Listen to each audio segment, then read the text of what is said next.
Mega બ્રાહ્મણ business summit 4ના કાર્યક્રમમાં આપણી સૌની સાથે મંચ ઉપર ઉપસ્થિત જેઓ હમણાં અહીંયાથી જ વિદાય થયા છે એવા કેન્દ્રીય મંત્રી અને ભાજપના પ્રદેશ અધ્યક્ષ શ્રી સી.આર. પાટીલજી,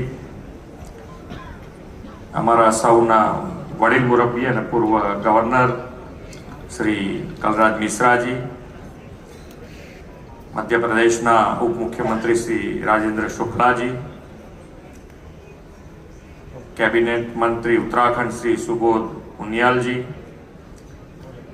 અમારા વડીલ મુરબ્બી અને પૂર્વ નાયબ મુખ્યમંત્રી શ્રી નીતિનભાઈ પટેલ, સમસ્ત ગુજરાત બ્રહ્મ સમાજના પ્રમુખ શ્રી ભરતભાઈ રાવલ, સમસ્ત ગુજરાત બ્રહ્મ સમાજના કન્વીનર શ્રી યજ્ઞેશભાઈ દવે, ગુજરાત નાણાં પંચના અધ્યક્ષ શ્રી જમલભાઈ વ્યાસ, મારા સૌ સાથી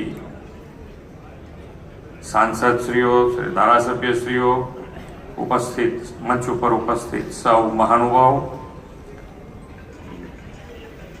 વિશાળ સંખ્યામાં ઉપસ્થિત સૌ ઉદ્યોગકારો, પ્રેસ મીડિયાના મિત્રો, સૌને મારા નમસ્કાર.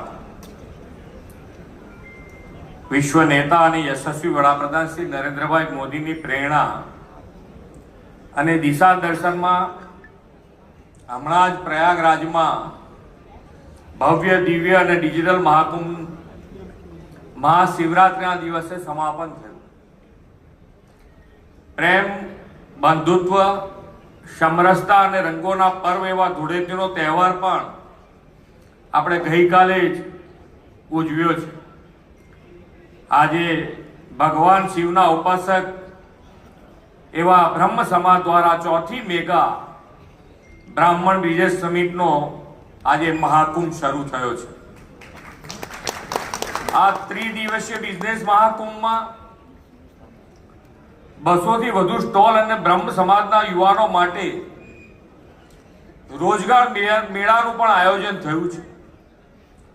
B2B અને B2C મીટિંગમાં સમાજના બિઝનેસમેન ડેલિગેટ્સ સહભાગી થવાના છે. સમાજના પ્રતિષ્ઠિત ઉદ્યોગકાર દ્વારા નવા ઉદ્યોગ સાહસિકોને માર્ગદર્શન પણ મળવાનું છે. આ સમિટની મુલાકાતે આવનાર લોકોને રાજ્ય અને કેન્દ્ર સરકારની વિવિધ યોજનાનું પણ માર્ગદર્શન મળવાનું છે. સૌના સાથ, સૌના વિકાસ, વડાપ્રધાન શ્રી મોદી સાહેબના મંત્રને સાકાર કરતું